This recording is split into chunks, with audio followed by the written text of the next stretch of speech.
Dan, welcome to the show. This has been, I feel like, a long time because we've been connected on LinkedIn for a little while and I'm a follower, right? I've seen a lot of your work and I was very impressed with the work you've done through the Vote Yes movement.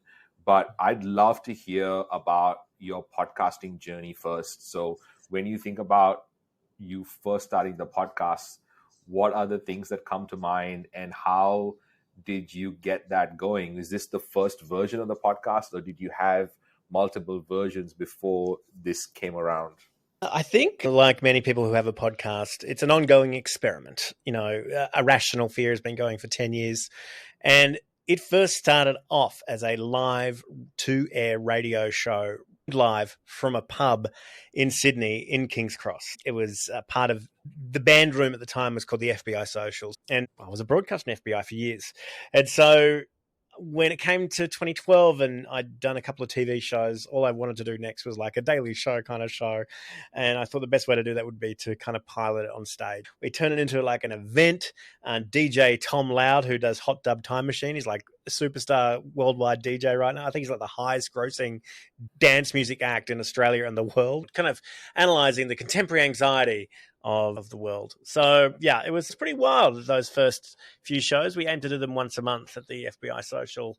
And when they were streaming, not only were they broadcasting live on FBI, we then took the audio and turned it into podcast. So if you go back to those very early days, you'll hear essentially a live comedy show from 2012, time capsule. So yeah, it was pretty cool. And when you're driving around and you turned on FBI and you heard the show, you'd be like, wow, that is live. I'm going to drive to King's Cross. And people would drive to King's Cross to come to the pub to watch us. And no matter like how kind of far we were through an episode, like halfway through or whatever, the audience kind of grew and grew. It was this kind of fun element. And then so for the last 4 years, we've really been going at it hard by trying to do it was weekly as often as possible. So it's been going weekly. We've got about 8,000 to 10,000 listeners. So not a huge audience. And no, we're not shameless. I'm not Abby Chatfield here, but we definitely have a fun community full of people who are engaged in the world, focused on climate, people who like to get stuff done, people who are really have a keen interest in civics and democracy and climate and all the issues that go around with that. And great support from the comedy fraternity who love coming on it to not only promote their work, but also, have a place to say something about the world. Yeah. I mean, so it was always called A Rational Fear. And by the way, congratulations on all the awards. It's actually a huge testament to the work that you've done before you became a podcaster and how you've developed. I think the listenership and the number of listeners is just a vanity metric. It is actually how much you enjoy, and you can tell how much you're enjoying doing it, right? Was it always called A Rational Fear? And why did you name it that? A Rational Fear, yeah. So the name came from the idea that things in the media, it tries to make you scared of all sorts of things. And fear, by its nature, is irrational. And the only thing in the media that people weren't talking about back in 2012 was climate change. And so I wanted to do a show mixing climate change and comedy and call it A Rational Fear. And I thought A Rational Fear was a nice pun, kind of semi-pun on a current affair. And so if you think a current affair and a rational fear kind of sound the same, that's the reason. In fact, in our second or third episode, I think we had one of the hosts of a current affair join us on stage and to kind of do comedy with us. So that was really fun. Yeah. Yeah. You've been giving a voice to a lot of things. Let's talk about climate change because it's front and center. It's something that you feel very strongly about, and that's the reason why you started A Rational Fear. And what made you decide that that was something that you wanted to give a voice to? Do you remember a moment where you decided, okay, this is something I want to give a voice to? It just seemed crazy. There was this huge disconnect, right, between what our government was doing and what the scientists were saying. And I've thought that for a long time. I've worked in media and kind of progressive comms for a long time. And it's just like, wow, that is so bizarre. And I think one of the most astounding thing was when Tony Abbott got into power about 11 years ago, the first thing he did was shut down the Department of Climate Change. Literally shut down a whole department. Said, we don't need that. It doesn't exist. And so the response to that was a whole bunch of prominent climate scientists got together. They created the Climate Council, which has been going about the same time as us, been going for about 10 years.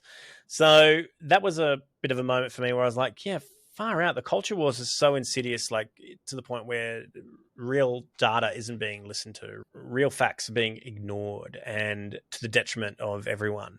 And that made me furious. So I thought I would make this space where we could kind of talk about it. And that was the thing for me. And I guess the other thing, a few years prior to that, I made a sketch on a TV show called Hungry Beast called I'm a Climate Scientist, where I got a whole bunch of climate scientists together to rap about being climate scientists, because everyone in the media who was talking about climate science wasn't a climate scientist on these TV shows where they need to talk about climate science. What the fuck is going on here? So I made this rap called I'm a Climate Scientist, and just I kind of try to distill a whole bunch of climate science in a really funny, kind of energizing rap, which kind of was released around the time of the disastrous Copenhagen Conference of Parties.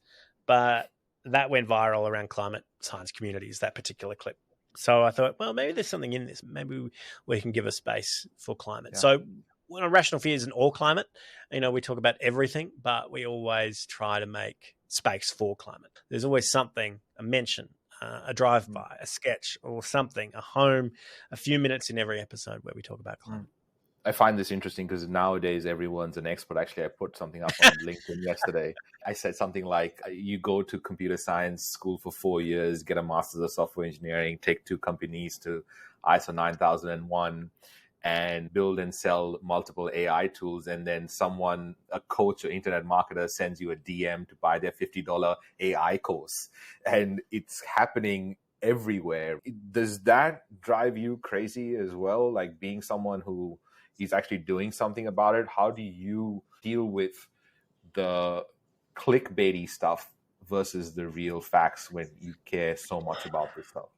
I've been thinking about this a lot lately, and I've been thinking about kind of information and how we distill information and process information and how much information is out there, and how anybody gets anything done, and how anybody consumes anything and understands and distills an idea. And it's quite baffling that anything gets through to people at all, given where we are at in this information age. How I feel about it is, well, I'm starting to think I might be part of the problem. So I'm like, oh, well, maybe I shouldn't be doing a comedy podcast. Maybe comedy gets in the way of good information. But then comedy also explodes big ideas into people's brains that they might not have already thought of.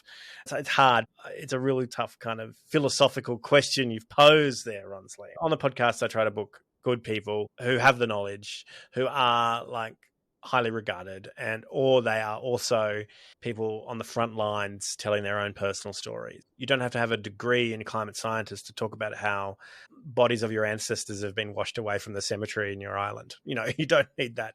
You just have to have the lived experience. So I'm kind of happy to talk to people who are, on one end of the spectrum, extremely well scholarly, extremely well read, or are working at the front lines of technology and advancing technology to help climate.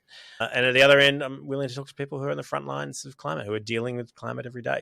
I mean, it's about opening the conversation. And I feel like in general, we got into a stage right now where we don't open the conversation because we're scared of being refuted or our point of view not being accepted by everyone. We feel like it's got to be accepted by everything. And we don't have this conversational area where we can think, refine our argument. And by the way, when you were talking about a comedy getting in the way, The Daily Show has done a great job at, educating people from a comedy standpoint. So has John Oliver and some others that are, doing great work in education.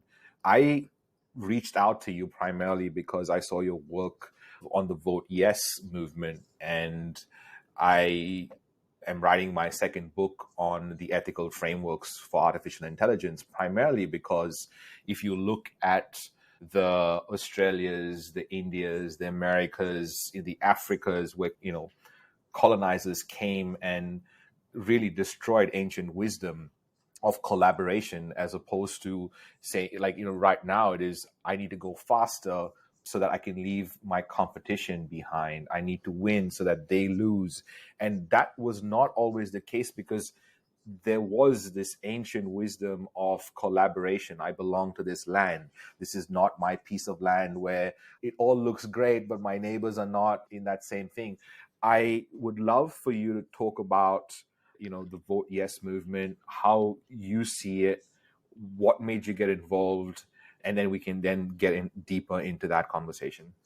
Look, I think a yes vote would have been incredible for Australia. It would have made Australia, for listeners who aren't from Australia, we're talking about a referendum in Australia where the Constitution was going to be changed to recognise First Nations people in the Constitution, which is great, easy.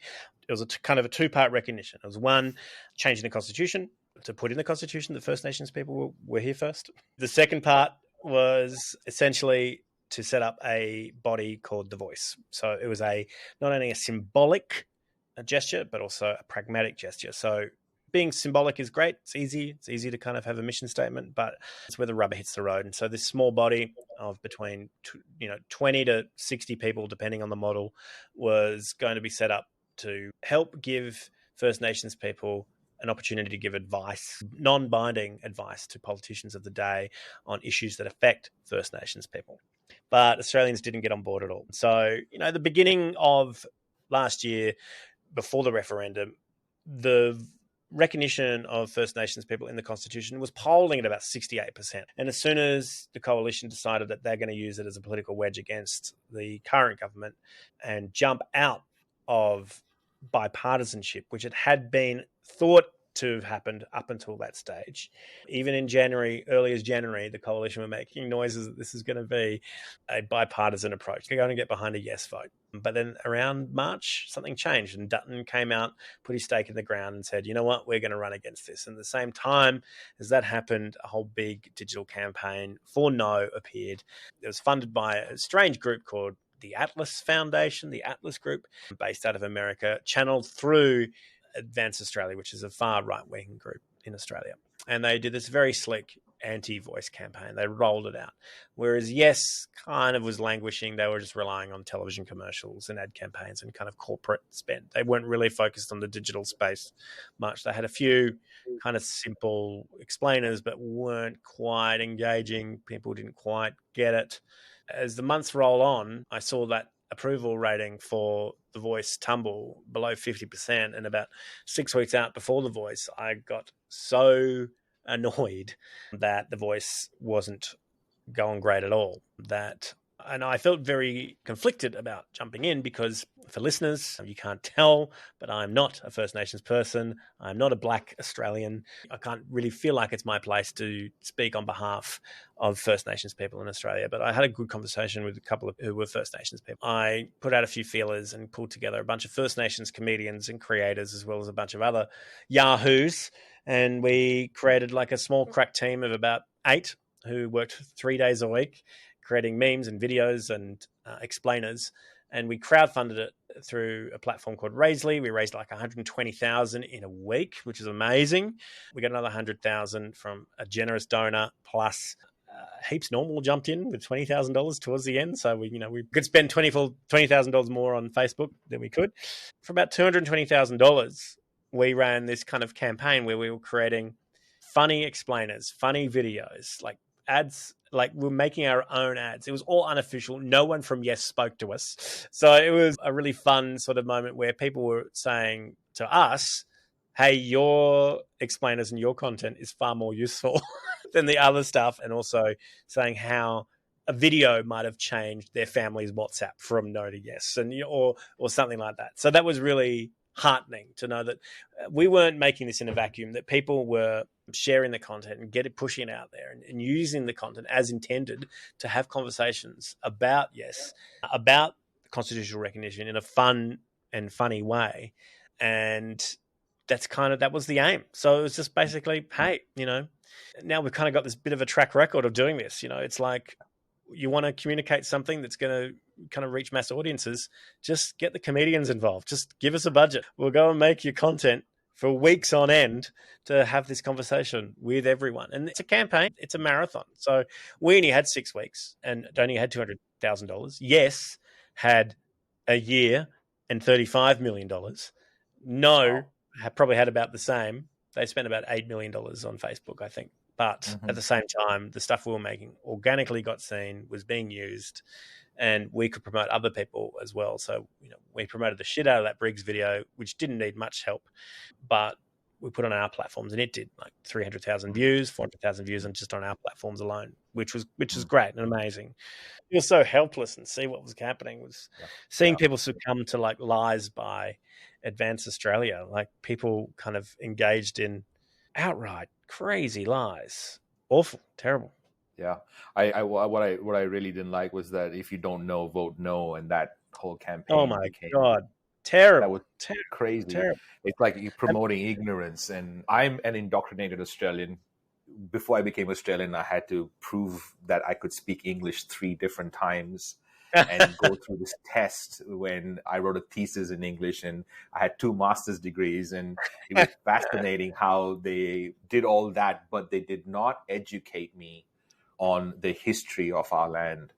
And through Black Lives Matter, I spoke to a lot of Aboriginal elders that really broke my heart to really see how their families have been surviving, and their ancestors and their grandparents and their parents were still, they're probably the first generation that didn't belong to camps. It got me on this path where I realized that as someone who is a new Australian, or someone that has been this interesting journey of being born in Bahrain and having Portuguese background and Indian heritage and living in Australia and seeing that, wait a minute, I was lucky in the sense that my name is Ronsley and not Venkatesh or something else. And people don't know what to expect when a Ronsley comes. All this happened when I would go in for an interview and someone would say, oh, you don't look like a Ronsley. And I didn't know what that even meant until a lot later on. There's really important work to be done right now, especially with artificial intelligence coming, because when you see AI right now, it's in its infancy, it's learning from the data that it's provided. And if the history that is being captured by colonial victors, then we have a problem. And we have a problem because we might not exist if AI continues with that kind of thinking. We won't have a chance to exist. Definitely inbuilt bias to every technology that ever gets created. And if the white people are making the AI, that's the inbuilt bias that will pervade everywhere. When you think about this collaborative effort, because it has to be collaborative, like we, as much as it hurts, and as much as we'd love for someone to lose for us to win, we've got to have a collaborative effort to make these ideas heard. Do you have some sort of a starting point that you could educate us on? I mean, comedy being something that lightens the idea or message that it probably gets to people. I mean, for us all trying to get our message across, however hard it might be to hear, is there a way that we can do that in a collaborative fashion? That's a good point. On this particular issue, it's so important to be collaborative, to find people who do represent that particular point of view. Like, there's that great maxim, which is like nothing about us without us, and that is so important. You've got to do this hand in hand with First Nations people. Like, yes, I was so happy that I had some great prominent funny Black comedians join us and academics join us on team, so we could all do it together. And it was co-led by a wonderful creative director who I won't name. They could name themselves later because I think it'll get them in trouble. So it was just like, that was a real thrill to log on 3 days a week, to have Zoom meetings with these folks and just kind of distill what they were saying into great bits of content, and then kind of walk hand in hand and try and do all this together. That was a real thrill. And it was so great to go the week before we started the campaign, to go to the Torres Strait with other great First Nations comedians and have them basically run Irrational Fear, run the podcast. And that was really a real joy to kind of set that platform up. We performed to 60 people in a bowls club on Thursday Island, and just spoke about First Nations kind of points of view on Australia. And that was amazing, very special. So yeah, I think people need to, when they think about collaboration, particularly when they're trying to represent any kind of group, nothing about us without us is a really great point to start. So don't even think about trying to speak from an area that isn't in your own experience without having someone with you to kind of help you, because that's just a cool, man. When you come into thinking about collaboration and storytelling like this, that is a great place to start. What do you see your role now going forward? I couldn't even believe that we got there. I couldn't even believe the percentage of no to yes. And then I couldn't believe how divided we are. It almost felt like a repeat of Brexit. It felt very similar, that everyone's like, oh, this is a no-brainer. And then it gets done and you're like, wait, what just happened? And then we could see the division through COVID and vaccinations and, lockdowns. And that happened all over social media, where there were people who were friends for ages and disagreeing on these things, and then decided that they won't be friends anymore because they had a differing viewpoint. How do we do this going forward? I'd love to get your thoughts on how you're seeing this, and what, as Australians in particular, how can we actually do this better? I think all ideas in 2023 are moot. I think it's what you're seeing with the atomization of media. It's going to become more and more impossible to kind of get new ideas, give new ideas life. So it is, yeah. I hate to say it, Ronsley. It's really difficult. And I don't have an answer. And I am burnt out. Like, I'm burnt out from this year. I haven't put out a Rational Fear since the referendum. We did the South by Southwest, but we got a show coming up in February, but I don't know how many podcasts I'm going to be publishing between now and February. Maybe I'm going to do one more next week for the podcast awards and put the survey out so I can find out what the listeners think, what they want to do. I'm genuinely burnt out from the year we've had. Maybe I've been burnt out for the last 4 years. Like, I've been working so hard on the podcast the last 4 years, and just like, I honestly don't know. I think you need to talk to someone smarter than me is probably where I'd leave that one. I think as a nation, I'm really disappointed in the position we hold. I'm really disappointed in our traditional media for the continuing demonization of Aboriginal people. I'm really disappointed in the place that most Australians hold First Nations people. I'm disappointed in the education that Australians who aren't First Nations people have decided to kind of give themselves when it comes to First Nations people. It doesn't take much to do some reading, to do some learning, to do some listening. And once you kind of listen and kind of understand more about First Nations culture, you realize all of a sudden that First Nations culture, that is, and I underline is and bold is, that is Australia. And the Union Jack in the corner of our flag isn't, and I bold and underline that, Australia. Like, we have a country that is beholden by 3 other countries. Like, our economy is beholden by China. Our security is beholden by the United States. And then on paper, we are all of a sudden beholden to by King Charles, who became king by sitting on a rock and getting some magic oil put upon him. Like, that is wild.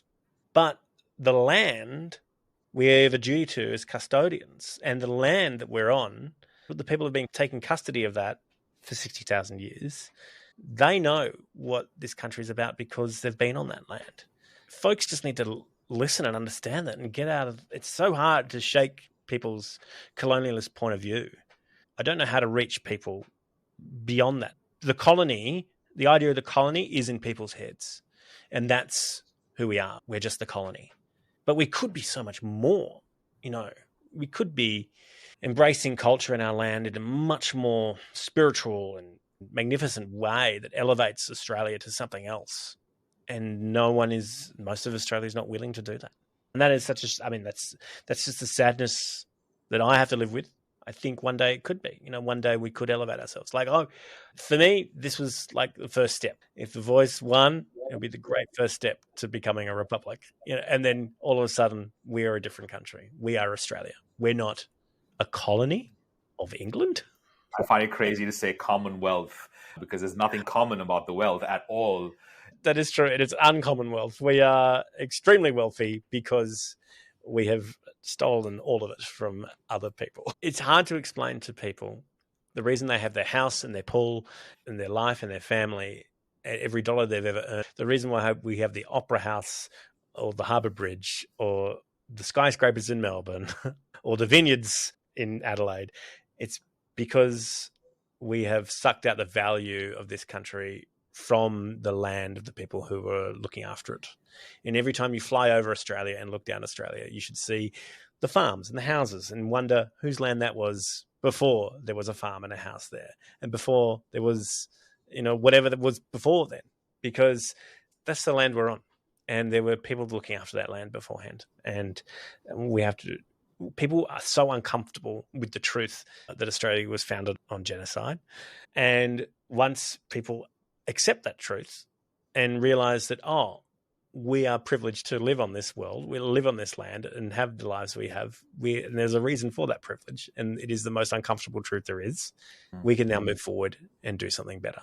And that's what that was about. All people who are immigrants to Australia, well, they don't realize they're accepted in an economic system that favoured them over Aboriginal people as well. So they too are privileged. It's very difficult for people to understand that, or people to acknowledge that. I don't know how to fix that. The only way to fix that is to change curriculum in the earliest of education periods, from primary school to high school, and get people understand. It'll take several generations to truly remove colonialism from the curriculum, to explain the uncomfortable truths about Australia to generations of kids. And then once those kids are in a position of leadership, then we can change.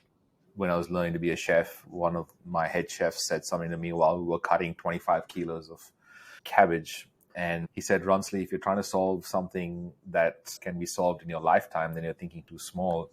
And the more I talk about this, the more I feel like there's something way bigger here at play. And I find it absolutely insane that we celebrate the genocide with statues and Australia Day and all these kind of things, that even what just went by with the poppies and, Remembrance Day, it's like there's a lot that happened that, we are sweeping under the rug, that we should take responsibility for, everyone included, immigrants like myself, colonials and Aboriginal Australians. And I find that even just starting the conversation and having this conversation has been huge. It has been eye-opening for me. I know that you feel burnt out, but I want you to know that the work that you've done has opened other people's eyes in some way and shape, and you don't know where that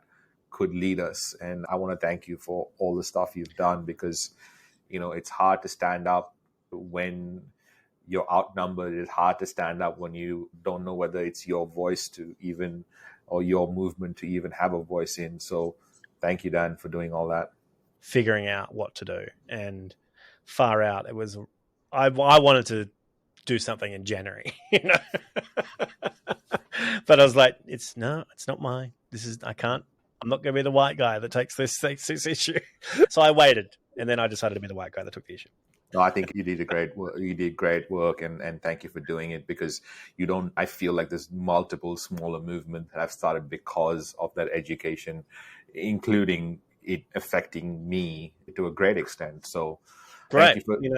Hopefully, folks can jump on board. I got to meet some folks from the Desi for Yes group last week, and they were talking to me how much our work was received in their channels. And I thought, how awesome is that? That FES stuff was being put through other cultures' prisms and shared and well received. So that was really cool. So hopefully, I don't know. I don't know. It would have been smarter to kind of start in January rather than 6 weeks out. But it was difficult. Mate, you can only, hindsight's always 20/20. You can only do what you can and what you've done so far. Ladies and gentlemen, a Rational Fear, go find that podcast. Also, links to Dan Ilic will be in the show notes. Dan, this was a little slice of heaven. Thank you so much for joining me on the show. A little slice of heaven. Me equivocating and wrestling with moral quandaries was a little slice of heaven. Well, when I go to heaven, hopefully it's a lot easier than this podcast. The conversation was important to have, and I think that was, for me, a little slice of heaven. So thank you. Thank you so much. It's very generous of you.